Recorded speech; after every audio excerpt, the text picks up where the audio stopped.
Hello दोस्तों, Ricky चड्डा astro healer channel से। एक ग्रह है जो 17 जनवरी को वक्री रहते हुए अस्त भी हो रहे हैं और उनका नाम है बुध। 17 तारीख से लेकर के 29 जनवरी तक ये अस्त रहेंगे। और ये भी बता दूं आपको मैं कि सिर्फ ऐसे दो ग्रह हैं जो एक साथ वक्री होते हुए अस्त हो सकते हैं, और वो हैं शुक्र और बुध, क्योंकि ये सूर्य के बहुत नजदीक है और इसे हम कहते हैं कि धरती की जो परिक्रमा है उसके अंदर है, इसलिए हम कहते हैं इनर, ये अंदर के ग्रह हैं, ये बाहर के ग्रह नहीं है। तो इसीलिए यही तो ग्रह है जो इस तरह से अस्त भी हो सकते हैं, जबकि वो वक्री भी रहते हुए अस्त हो सकते हैं। अब हम सब जानते हैं कि बुध एक ऐसा ग्रह है जिससे हम आपकी बुद्धि, इंटेलिजेंस, कम्युनिकेशन, इस सब को देखते हैं। और ये भी आप जानते हैं कि जब भी कोई ग्रह अस्त हो जाता है तो वो अपनी दिशा भटक जाता है, वो अपने कार्य तत्व भूल जाता है, रास्ता भटक जाता है। तो ऐसे में ऐसी कुछ सिचुएशन बन के आपके सामने आएगी जहां पर आप देखोगे काफ़ी कुछ कन्फ्यूजन सा रहेगा।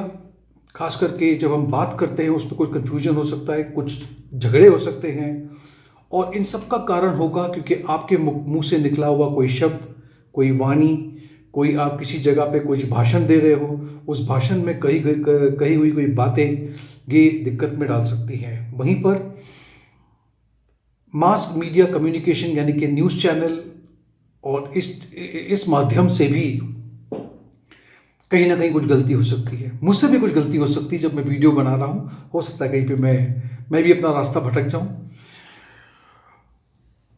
आप देखोगे कि यकायक शेयर मार्केट में भी उछाल गिरावट दिखाई देगी आपको। बिजनेस में, ट्रेडिंग में भी तकलीफें आ सकती है। मैंने आपसे कहा था कि 14 जनवरी के बाद में मैं कोविड के केसेस में राइज देख रहा हूं, वो तो हो ही रहा है, लेकिन अब उससे संबंधित यात्राएं जो होंगी, जब मतलब हम बाहर निकलते हैं, क्योंकि वो ट्रैवल का भी के मालिक हैं, तो उसमें भी कुछ दिक्कतें हो सकती हैं। यानी कि हो सकता है कि हमें ट्रैवल करने की उतनी सुविधाएं ना मिले, शायद ये हो सकता है। खैर, इन सब चीज़ों को देखते हुए हमें ये भी देखना होगा कि हमारे अपने जीवन में, हमारी राशि पे, हमारे लग्न पे इसका प्रभाव क्या पड़ेगा। तो चले इसे समझते हैं। सबसे पहली राशि जो है वो है मेष राशि। मेष राशि वालों के लिए ये बता दूं कि आपके तीसरे घर के और आपके छठे घर के स्वामी होकर के बुध अस्त होने जा रहे हैं आपके 10वें घर से। 10वां घर जो है आपका कार्य क्षेत्र है। यहाँ पर मैं ये देख पा रहा हूँ कि आपको अपने करियर के बारे में बहुत सोच विचार के निर्णय करना है। खास करके जहाँ पे आप काम करते हो वहाँ पर अगर आप कोई मेल भेजते हो, कोई डॉक्यूमेंट साइन करते हो, किसी भी तरह का काम है, वहाँ पर आपको दिक्कत आने की संभावना है। आपके कम्युनिकेशन में कोई दिक्कतें आ सकती है, जिसके वजह से आपका जो दस्तावेज है, डॉक्यूमेंट है, उसमें प्रॉब्लम आने की संभावना है। वहीं पर आपको ये ख्याल रखना होगा कि आप जब किसी से बात करते हो तो उस वक्त जो आपकी शब्दावली है, आपके जो शब्द है, वो सही निकले और वो किसी को हर्ट ना करे। अगली राशि जो है वो है वृषभ राशि। वृषभ राशि वालों के लिए आपके दूसरे घर के और आपके 5वें घर के मालिक होकर के बुध अस्त होने जा रहे हैं आपके 9वें घर में, जो कि आपका भाग्य स्थान है। यहाँ पर खास करके अगर आप एक विद्यार्थी हो, पढ़ाई कर रहे हो और आप आगे की पढ़ाई करना चाहते हो या किसी फॉरेन यूनिवर्सिटी में जाना चाहते हो, यहाँ पर मैं आपको ये सजेस्ट करूँगा कि आप अपने डिसीजन को फिर से एक बार मतलब उसमें विचार कीजिए। कोई भी अगर आप थीसिस लिख रहे हो, कोई रिसर्च वर्क कर किया है आपने, आपके पेपर तैयार है और आप सबमिट करने जा रहे हो, तो सबमिशन से पहले उसे ध्यान से देख लीजिए, कहीं उसमें कोई गलती ना हो जाए। आपके घर में जो बड़े हैं, बुजुर्ग हैं, उनसे बात करते वक्त देखिएगा आपके मुंह से ऐसे कोई शब्द ना निकल जाए जो उनको उन शब्दों से धक्का पहुंचे। अगली राशि जो है वो है मिथुन राशि। मिथुन राशि वालों के लिए आपके लग्न के स्वामी और चौथे घर के सुख भाव के स्वामी होकर के बुध अस्त होने जा रहे हैं आपके 8वें घर में। सेहत को लेकर के बहुत ध्यान रखना होगा आपको। हेल्थ को लेकर के परेशानी आ सकती है और खास करके माँ की हेल्थ को लेकर के भी परेशानी आने की संभावना है। त्वचा यानी कि स्किन को लेकर कोई डिजीज होने की संभावना भी है यहाँ पे, और सडनली ये चीज हो सकती है आपके साथ। आप क्या खाते हो उस पर ध्यान रखिएगा। आपके आसपास की जो वातावरण है वो कितना स्वच्छ है, कितना हाइजीनिक है, उसका भी आपको ध्यान रखना होगा। ससुराल पक्ष से कोई कहासुनी होने की संभावना है, वहाँ पर ऐसा कोई कुछ मत कह देना कि आपके कहने का मतलब कुछ और हो और उस मतलब का कुछ जो वो समझ आपने कहा, आपकी ऐसी मंशा नहीं है, लेकिन सामने वाला उसको किस तरह से लेगा ये हम बता नहीं सकते हैं, तो इसकी वजह से कोई डिस्कशन या कोई आर्ग्यूमेंट हो सकता है। अगली जो राशि है वो है कर्क राशि। कर्क राशि वालों के लिए आपके 12वें घर के और आपके तीसरे भाव के स्वामी होकर के बुध अस्त होने जा रहे हैं आपके 7वें घर में, जो कि आपका जिसे हम कहते हैं कि वो आपके जीवन साथी का घर है। अब यहाँ पर जीवन साथी भी है, बिजनेस भी है, बिजनेस पार्टनर भी है, तो यहाँ पे मैं देख पा रहा हूँ कि ये समय आपके लिए इतना अच्छा नहीं है, खास करके बिजनेस के लिए। नया कोई बिजनेस शुरू कर रहे हैं तो कोशिश करके इसे थोड़ा टाल दीजिए। 29 जनवरी के बाद ही इसके बारे में विचार कीजिएगा। अगर कोई नया बिजनेस चालू कर रहे हैं और उसके लिए कुछ पेपर वर्क कर रहे हो आप, मतलब हो सकता है लोन के लिए अप्लाई कर रहे हो, लाइसेंस के लिए अप्लाई कर रहे हो, किसी और चीज़ के लिए अप्लाई कर रहे हो, देखिएगा कि आपके पेपर्स बिल्कुल दुरुस्त हों, सही हो। आपके जीवन साथी के या तो फिर आप जिससे प्यार करते हैं उसकी सेहत में भी थोड़ी गिरावट दिखती है यहाँ पे। आपके कार्य क्षेत्र में जहाँ पे आप काम करते हो वहाँ पर भी आपके ऊपर जो लोड है, काम का जो लोड है वो बढ़ता हुआ नजर आ रहा है। रिलेशनशिप में भी दिक्कतें आ सकती है, वहाँ पर भी कम्युनिकेशन को लेकर के ही दिक्कत आएगी। अगली राशि है सिंह राशि। सिंह राशि वालों के लिए आपके दूसरे घर के मालिक और आपके 11वें घर के मालिक होकर के बुध अस्त होने जा रहे हैं आपके 6ठे घर में। 6ठे घर जो है वो आपके शत्रु का, ऋण का, इस तरह का चीज़ों को हम देखते हैं। तो यहाँ पर आपके जो फाइनेंस है, आपकी जो मतलब पैसों को लेकर के थोड़ा बहुत डिस्टर्बेंस आ सकता है, थोड़ा डिले हो सकता है इसमें। किसी न किसी की सेहत को लेकर के आपको अचानक से खर्चा आपके सर पे आ सकता है। पैसों के लेन देन के वक्त आपको अपना जो पेपर वर्क है उसका बहुत ध्यान रखना होगा, क्योंकि यहाँ पर आपके साथ में किसी भी तरह की चीटिंग होने की या फ्रॉड होने के चांसेस हैं। क्योंकि इस तरह की चीटिंग है तो मैं ये समझता हूँ कि आपको काफ़ी ध्यान रखना होगा, खास करके आपके डेबिट कार्ड का, क्रेडिट कार्ड का, किसी को लोन दे रहे हो, ले रहे हो, कोई पेपर वर्क है, उसमें आपको ध्यान रखना होगा। किसी के साथ में कहासुनी में बातें इतनी बढ़ जाएगी कि वो हाथापाई तक आ सकती है, इसका ज़रा ध्यान रखना है आपको। अगली जो राशि है वो है कन्या राशि। कन्या राशि वालों के लिए आपके खुद के लग्न के स्वामी और आपके 10वें घर के स्वामी होकर के अस्त होने जा रहे हैं बुध आपके 5वें घर में। इस वक्त आपका जो आत्मबल है, कॉन्फिडेंस है, उस पर थोड़ी सी कमी नजर आती है और थोड़े से आप कंफ्यूज्ड से रहोगे, क्या करना है क्या नहीं करना आपको समझ नहीं आएगा। अगर आप विद्यार्थी हो और आपकी पढ़ाई खत्म हो गई है और आप कहीं पे काम के लिए आपने अप्लाई किया है और वहाँ से आपको एक लेटर, मेल कुछ आना है, उसमें थोड़ा सा डिले हो सकता है और उसके वजह से थोड़ी सी चिंता आपको बनी रह सकती है। आप अगर थोड़ा सा संयम बरतेंगे, थोड़ा वेट करोगे तो आपको फेवरेबल रिजल्ट ज़रूर मिलेगा।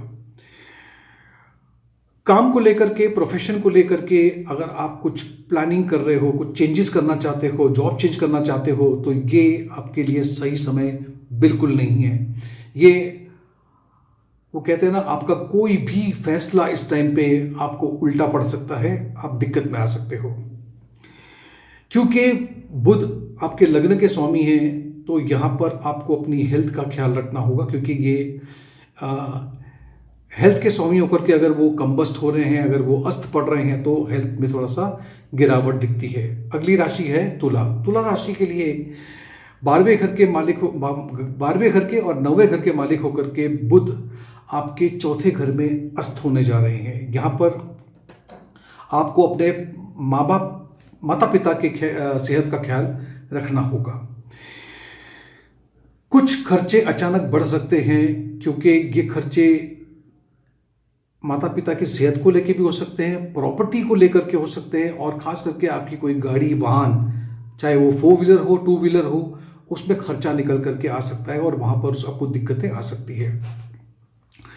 अगर आप कहीं पे विदेश यात्रा के लिए जाने की इच्छा रखते हैं, तो आपको बहुत ध्यान रखना होगा कि उससे संबंधित आप कोई भी अगर लिखा पढ़ित कर रहे हो, कोई दस्तावेज वगैरह कर रहे हो, फॉर्मेलिटीज को हम कहते हैं, उसमें कहीं ना कहीं पे आपसे कोई गलती हो सकती है, और जिसके वजह से आपको नुकसान भी हो सकता है और उसमें देरी भी हो सकती है।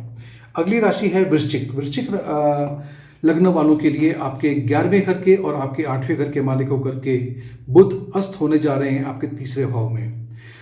अब यहाँ पर अगर आप एक नज़दीक की कोई यात्रा करना चाह रहे हो आसपास में ही, तो अचानक से ये यात्रा आपकी कैंसिल हो सकती है, या तो इसमें देरी हो सकती है, या तो ये यात्रा आपकी सफल ना हो, ऐसा भी संभव दिखता है।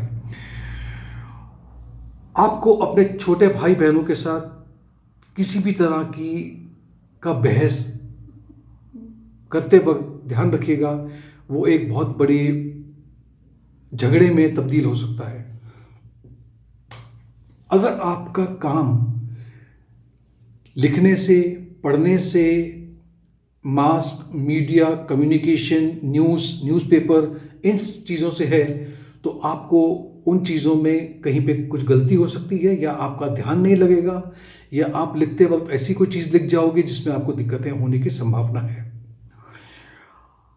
आपके पास अगर कोई गैजेट है, जिसको हम कहते हैं, आपके पास लैपटॉप है, या आपके पास में मोबाइल है, आपके पास में टैब है, और उसमें कोई ज़रूरी अगर कोई डेटा है, उस डेटा को बैकअप ले लीजिएगा, क्योंकि वो डेटा आपका कभी भी करप्ट हो सकता है, इसीलिए इसका ज़रा ध्यान रखिएगा आप। अगली राशि है धनु राशि। धनु राशि वालों के लिए आपके 7वें घर के और 10वें घर के मालिक होकर के बुध अस्त होने जा रहे हैं आपके दूसरे भाव में। दूसरे भाव में अस्त होने के कारण आप देखोगे कि ये एक समय आपके लिए प्रोफेशन को लेकर के अच्छा नहीं है। अगर आप कहीं से कोई मुनाफा या कोई प्रॉफिट देख रहे थे, तो उसमें देरी होने की संभावना है, होगा लेकिन देर से होगा। बिजनेस में अगर कोई पार्टनर है, पार्टनरशिप में बिजनेस कर रहे हैं, और कुछ नया काम शुरू कर रहे हो आप, तो उसमें कोशिश करना कि ये चीज़ को थोड़ा सा टाल दिया जाए, वरना कोई दिक्कत आने की संभावना है। आपको अपने माँ बाप की सेहत का भी ख्याल रखना होगा। जब भी आप किसी से बात करते हैं, कम्युनिकेट कर रहे हो, तो देखिएगा कि जो भी शब्दों का आप उपयोग करें, यूज़ करें, उसे हो सकता है कि आपकी ऐसी इच्छा ना हो, लेकिन सामने वाला उसे गलत समझ सकता है, और इसके वजह से थोड़े बहुत आर्ग्यूमेंट्स होने की संभावना है।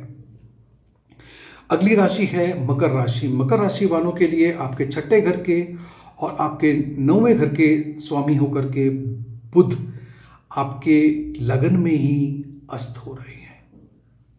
अब यहां पर आपको अपनी सेहत का ख्याल रखना है। लग्न है ये, हो सके तो थोड़ा बहुत समय निकाल करके मेडिटेशन, योगा, इसमें समय आप दीजिए, आपके लिए अच्छा रहेगा। आपकी सेहत में नर्वस सिस्टम को लेकर के और स्किन को लेकर के कोई तकलीफ आने की संभावना है। अगर ऐसी कोई संभावना बनती है, अगर तकलीफ आती है, तो आपको डॉक्टर के पास ज़रूर जाना है। इसे आप अवॉइड मत कीजिएगा।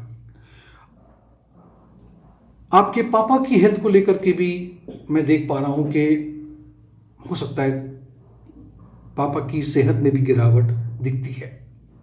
अगली राशि जो है वो है कुंभ राशि। कुंभ राशि वालों के लिए आपके 5वें घर के और आपके 8वें घर के स्वामी होकर के बुध आपके 12वें घर में अस्त हो रहे हैं। वैसे तो 8वां घर अगर 12वें घर में हो तो उसे विपरीत योग कहते ज़रूर हैं, लेकिन यहाँ पर अगर इतना बता दूं कि अगर आप एक स्टूडेंट हो, विद्यार्थी हो, पढ़ रहे हो, तो आप अपने लक्ष्य से भटक रहे हो, ध्यान कहीं और जा रहा है आपका, और आपकी परीक्षा के जो आपको डेट्स दी है, तारीख दी हुई है, आप उसमें थोड़ी सी गलती कर जाओगे।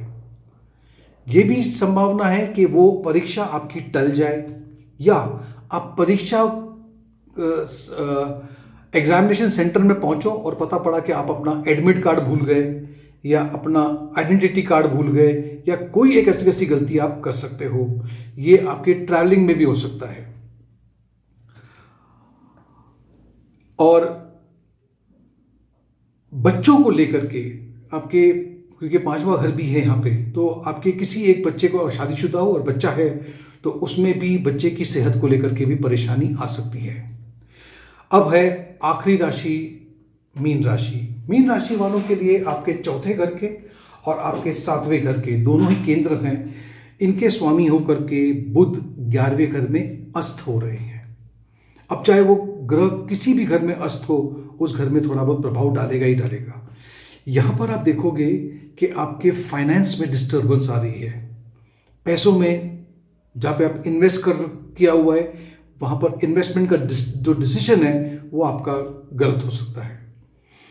तो पहली बात तो है निवेश मत कीजिएगा तो ध्यान लगा के कीजिएगा, और हो सके तो इस चीज़ को टाल दीजिए, क्योंकि 7वें घर के मालिक होकर के 11वें घर में अगर बुध अस्त हो रहे हैं, तो मैं ये देख पा रहा हूँ कि आपके शादीशुदा जीवन में भी थोड़ा बहुत डिस्टर्बेंस आ सकता है, कुछ मिसअंडरस्टैंडिंग हो सकती है।